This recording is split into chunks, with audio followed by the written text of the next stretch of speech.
Hi, thanks for tuning in to Action Potential this week. And this week I want to talk about breathing, breathing while you exercise. And if you're new to my channel, every week I try to give a health tip or an exercise from a physical therapist perspective.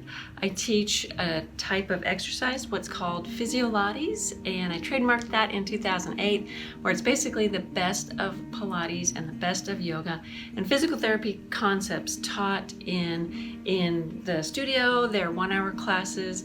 On my YouTube channel, it's anywhere from little 5-minute exercises to 20-minute exercises. That's generally the format that my clients have inquired that they want. So anyway, today I want to talk about breathing. So in my other videos, I've talked about diaphragmatic breathing. Anyway, so the belly breathing or diaphragmatic breathing, and that's the type of breath that ideally we want to be doing all the time, where we're breathing with our belly. If you think of a baby, if you see a baby sleeping, they just diaphragmatically breathe. They just naturally know how to breathe, and it's just beautiful. So that's what you want to be doing when you are resting, maybe just sitting at the computer, is try to do that diaphragmatic breathing. And you can go to that video to learn a little bit more about the diaphragmatic breathing. This breathing is what I call the Pilates breath. The technical term is posterior lateral ribcage breathing. It's kind of a mouthful, so I kind of like Pilates breath, because when you're engaging your core, that transversus abdominis down here, that kind of back belt muscle, the diaphragm, you can't make that belly come out. You can't do that belly breath. So the biggest thing I will see in my students is when they're trying to contract their core. If you watch my shoulders, they'll draw their breath like this. They'll lift their shoulders, and then what? And you can just see, I mean, that tension. You can see the tension, what that deep breath will make.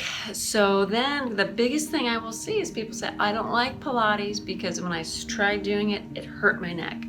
Well, yeah, if you're gonna tense and breathe, yeah, that's gonna hurt your neck. So the diaphragmatic breath is a little bit more challenging to learn. So I'm standing, but I encourage everyone to be sitting, and I encourage everyone to check out your doctor. Talk to your doctor before doing any kind of exercise program, or your healthcare practitioner.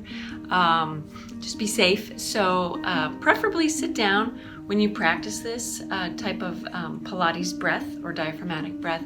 But what you can do is, make sure, I like to think of 2 little sheets of rice paper on my shoulders, so I can't lift my shoulders, so I want to keep my shoulder blades back and down. And then if you make a ring with your thumb and forefinger, or your fingers, so you're just going to bring your fingers, you're going to approximate them, and just kind of cinch down your ribs and let all your air out. And as you inhale, notice my fingers coming apart. Exhale, fingers come together. Inhale, fingers come apart. My shoulders are staying down. I'm exhaling. Inhale. Good. So just practice maybe 3 or 4 of those breaths. If you do those and you go, whoa, I'm feeling a little lightheaded, it's a completely different way of breathing. So start slow, maybe just 3 breaths, 5 breaths. Again, if you're sitting like in front of a mirror, take that deep breath. You want those fingers to spread, because your lung capacity, the majority of your lung capacity is here, not here. This is only about 15% of your lung capacity. Down here is 85% of your lung power. So learn how to use that. If you have any questions, shoot me, I guess, in the chat or whatever. Send an email. Go to my website, barefootwellness.com. And that's your health tip for today. So like it, subscribe, and appreciate you tuning in, and take care.